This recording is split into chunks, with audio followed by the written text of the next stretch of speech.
My dear students, আমি আরও একটি ট্রান্সলেশন ক্লাস নিয়ে তোমাদের সামনে হাজির হয়েছি। দেখো, সমুদ্র সর্বদা আমাকে আকর্ষণ করে। তাহলে এই যে আকর্ষণ করে, এটা কিন্তু ভার্ব। কে আকর্ষণ করে? সমুদ্র। তাহলে এটা সাবজেক্ট। কাকে আকর্ষণ করে? আমাকে। তাহলে আমি সাজাবো কি করে? Subject, verb, object.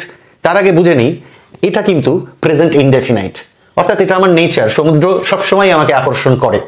প্রেজেন্ট ইনডেফিনাইটে লিখতে হবে এবং সাজাতে হবে কি করে? দ্য সি, এখানে আমি অলওয়েজটা দিয়ে দেবো, এই অ্যাডভার্বটা এখানে দিয়ে দেবো। The sea always attracts. যেহেতু সি থার্ড পারসন সিঙ্গুলার, তাই সাবজেক্টের পরে ভার্বের প্রেজেন্ট ফর্মের গায়ে এস হয়েছে, যেহেতু she third person singular. Attracts অথবা পুলস অথবা অ্যালিওর, এটা ভালো শব্দ। অ্যালিওর, অ্যালিওর মানে কি? আকর্ষণ করে। প্রত্যেকটা ভার্বের গায়ে এস হবে। হয়ে গেল সাবজেক্ট। অ্যাডভার্ব সর্বদা আকর্ষণ করে কাকে? আমাকে, অবজেক্ট। এবার আমি সবসময় একাধিক ওয়ার্ড কেন দিচ্ছি? কারণ তোমাদের পরীক্ষায় দেখবে ভোকাবুলারি দেয় অনেক সময়, মানে একটা ওয়ার্ড দিয়ে বলে তার সিনোনিম ফাইন্ড আউট করো। প্রথম বাক্য হয়ে গেল সাবজেক্ট, ভার্ব, অবজেক্ট। এমনকি এই বছরও আমার বার্ষিক পরীক্ষার পরে আমি আমার পরিবারের সাথে পুরী গিয়েছিলাম। একটা বড় সেন্টেন্স, ঘাবড়ানোর কিছু নেই। এইটা হচ্ছে ভার্ব, গিয়েছিলাম। এবং গিয়েছিলাম, এখানে দেখো গিয়েছিলাম, একটা উন্তস্তয়ের এখানে একটা একার আছে, গিয়েছিলাম, পাস্ট ইনডেফিনাইট। এইবার খোঁজো যাওয়ার কাজটা কে করেছিল? আমি। তাহলে এই সাবজেক্ট, এই ভার্ব, পাস্ট ইনডেফিনাইট। তার আগে আমি বলেছি এই যে এমন কি, এই ব্যাপারগুলো বা এই বছরও, এইগুলো আমরা আগে লিখে নেব। দেখো আমি কি লিখেছি? ইভেন দিস ইয়ার, এমন কি এই বছর, দিস ইয়ার, তারপরে একটা রয়েছে দেখো ও। তাহলে ইভেন দিস ইয়ার অলসো, এই যে টাইম ব্যাপারটা, এমন কি এই বছরও, এইগুলো মোটামুটি সামনে মিটিয়ে নিলাম। এবার আমি এখনো সাবজেক্টের টাচ করিনি, কিন্তু দ্য মোমেন্ট আমি সাবজেক্টটাকে নেব, তারপরে কিন্তু সাবজেক্ট, ভার্ব, অবজেক্ট সিকোয়েন্সটা আমার বজায় রাখতে হবে। কে সাবজেক্ট? আমি। আমিটা সাবজেক্ট, আই। গিয়েছিলাম আমি আগেই বলেছি পাস্ট ইনডেফিনাইট, ভার্বের 2 নম্বর হবে ওয়েন্ট। এবার ওয়েন্টের পরে কিন্তু যেটা আসবে, তারপরে আরো অনেক কিছু আছে। পুরীতে গিয়েছিলাম পরিবারের সাথে, আমার বার্ষিক পরীক্ষার পরে। কিন্তু আগে কোথায় গিয়েছিলাম গুরুত্ব অনুযায়ী সেটা লিখে দিতে হবে। আমি গিয়েছিলাম কোথায়, আগে লিখে দিতে হবে আই ওয়েন্ট টু পুরী। এইবারে দুটো পার্ট আসছে, আমার পরিবারের সাথে, এই সাথে মানে উইথ, উইথের জন্য, এই সাথের জন্য একটা উইথ লাগবে। আর আমার বার্ষিক পরীক্ষার পরে, এই পরের মানে কি? আফটার। এখন কোনটা আগে দেবে কোনটা পরে দেবে এটা কোনো ম্যাটার করে না, একটু আগে পরে হতেই পারে। আমি আগে কোনটা দিলাম, যে আমি গিয়েছিলাম পুরীতে, এখানে কিন্তু কোনো অবজেক্ট নেই, ঠিক আছে? আমি কোথায় গিয়েছিলাম? পুরীতে। তাহলে পুরী গিয়েছিলাম মানে কি? পুরীর ডিরেকশন, পুরীর দিকে গিয়েছিলাম, তাহলে তো একটা টু দিতেই হবে, প্রিপোজিশনস। পুরী গিয়েছিলাম, এবার আমি এইটা দিয়ে দিচ্ছি আমার পরিবারের সাথে। আমার পরিবার মানে কি? My family. তার আগে, তারপরে দেখা একটা রয়েছে সাথে, এটা একটা অনুসর্গ। এই সাথের জন্য কি হবে? উইথ। কিন্তু এই সাথেটা আমার পরিবারের আগে দিতে হবে, উইথটা। তাহলে কি দিলাম? With my family. হয়ে গেল আমার পরিবারের সাথে। এবার রয়েছে আমার বার্ষিক পরীক্ষার পরে, আবার একটা অনুসর্গ রয়েছে কি? পরে। পরে ইংরেজি কি? আফটার। তাহলে লিখতে হবে আফটার মাই অ্যানুয়াল এক্সামিনেশন। তারপরে লাইনে কি আছে? পুরী একটি বিখ্যাত সমুদ্র তীরবর্তী শহর। তো বোঝাই যাচ্ছে সাবজেক্টটা কে? পুরী সম্পর্কে বলা হচ্ছে, কিন্তু এখানে ভার্বটা আমি সেভাবে খুঁজে পাচ্ছি না। তো পুরী একটি বিখ্যাত শহর মানে কি? পুরী হয় একটি বিখ্যাত শহর। তাহলে পুরী ইজ এ, এই বিখ্যাত এর জন্য এই যে অ্যাডজেক্টিভটা আমি 3টে শব্দ দিয়েছি, যাতে কিনা তোমাদের স্টক অফ ওয়ার্ডসটা ইনক্রিজ হয়। Famous, reputed are well known, এই 3টেই জেনে রাখবে। বিখ্যাত ইংরেজি কোথাও যদি লিখতে হয়, তুমি এই 3টে শব্দের মধ্যে যে কোনো একটা কি ইউজ করো। কিন্তু বিখ্যাত কি? বিখ্যাত অ্যাডজেক্টিভ। বিখ্যাত কি? পুরী কি? একটি বিখ্যাত সমুদ্র তীরবর্তী শহর। তাহলে সমুদ্র তীরবর্তী অর্থে আমরা একটা সি হাইপেন দিয়ে লিখবো সি সাইড, আর শহর অর্থে কি লিখবো? টাউন। তারপরে কি বলছে দেখো, আমাদের যাত্রা খুব উপভোগ্য ছিল। ছিল কোনটা? আমাদের যাত্রা। যাত্রাটা কাদের? আমাদের। তাহলে কি হবে? Hour journey. তাহলে আওয়ার জার্নিটাই হলো কি? সাবজেক্ট, আমাদের যাত্রা। তারপর আমি ভার্বে চলে যাব, আমাদের যাত্রাটা ছিল। যাত্রাটা সম্পর্কে বলা হচ্ছে, যাত্রাটা কেমন ছিল। যদি বলে একটা কৃষক ছিল গরিব, তাহলে কি হবে? The farmer was poor.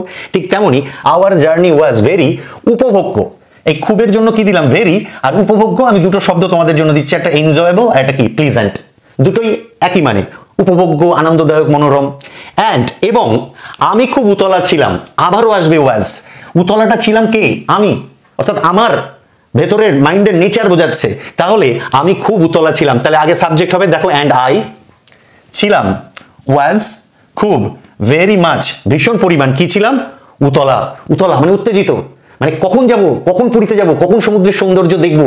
So আমি উতলা ছিলাম, অস্থির হয়েছিলাম। আই ওয়াজ এক্সাইটেড লিখতে পারো, ইমপেশেন্ট। আবার পেশেন্ট মানে রুগী ভেবো না, সে পেশেন্ট আছে ঠিক আছে, এখানে ইমপেশেন্ট মানে কি অধৈর্য হয়ে পড়ছিল, আর রেসলেস মানে কি অস্থির হয়ে পড়ছিল, মানে আমি অস্থির হয়ে ছিলাম।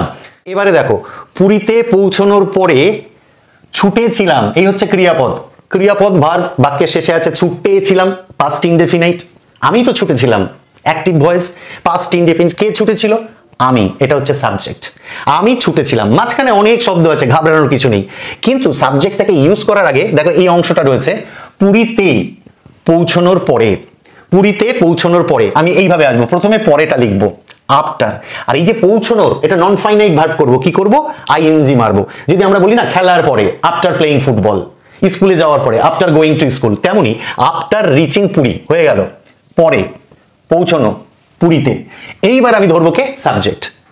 একবার যখন আমি সাবজেক্ট ধরবো, তারপরে সাবজেক্টের পরে কিন্তু ভার্ব দিতেই হবে। তাহলে বলবে যে স্যার এগুলো কেন দিলেন? এগুলো দিতে হয়, এগুলো দিতে হবে। আমি যখন যাব সৌন্দর্য দেখতে সমুদ্রের, বোনকে নিয়ে যাব না, আমার প্রিয় বোনকে, তুমি দেখবে অনেক সাবজেক্টের সাথেই এইটা ইউজ হয়। এই ইউজটা এবার থেকে শেখো, অ্যালং উইথ মাই সিস্টার।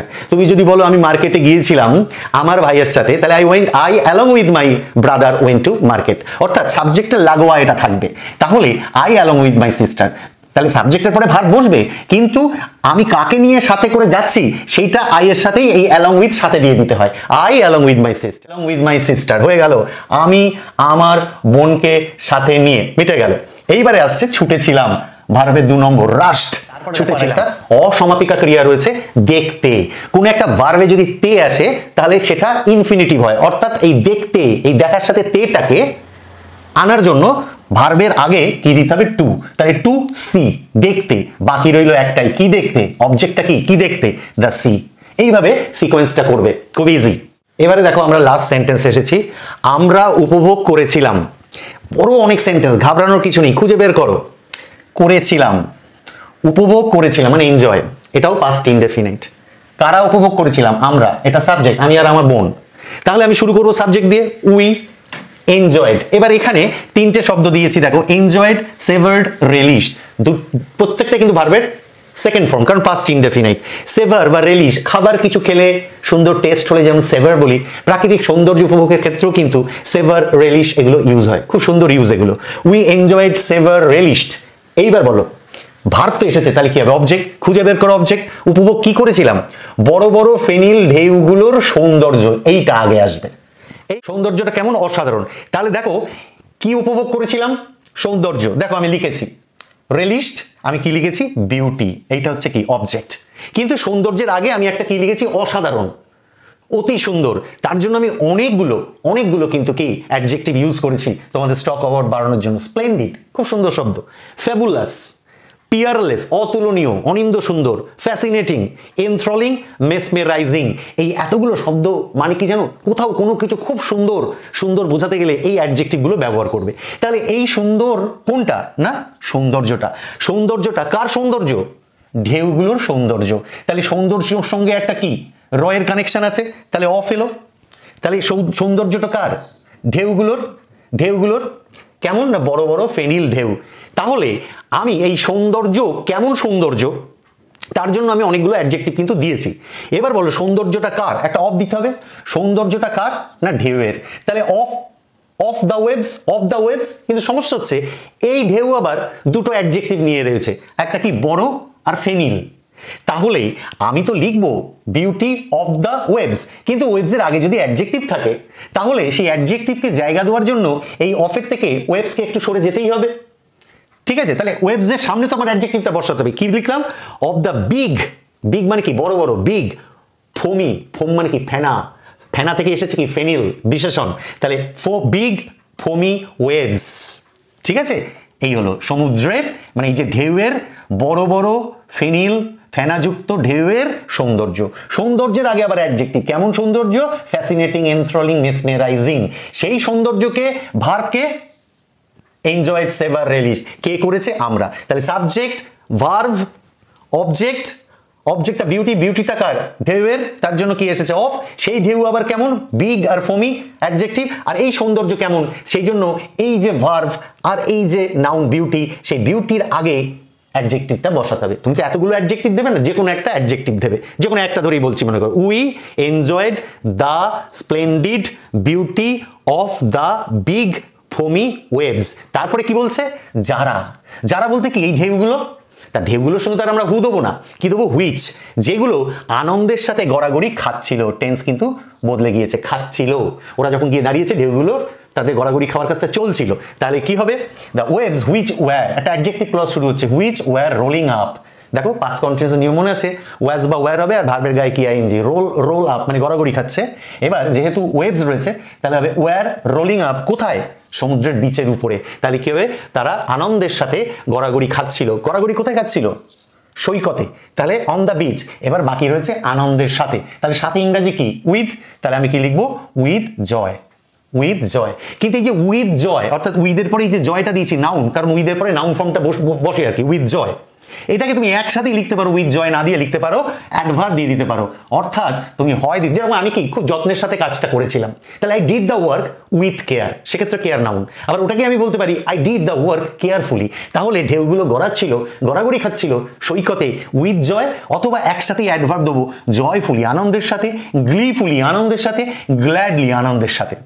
এই বাক্যটাকে আরো সুন্দর করা যায়, এই যে লিখছো না big foamy waves which were rolling up, তুমি এই যে দেখতে পাচ্ছ হুইচ আর ওয়্যার, মনে করো এইটা লিখলে না, এটা লিখলে না, তাহলে আরো সুন্দর লাগবে কি? The beauty of the big foamy waves rolling up on the beach joyfully.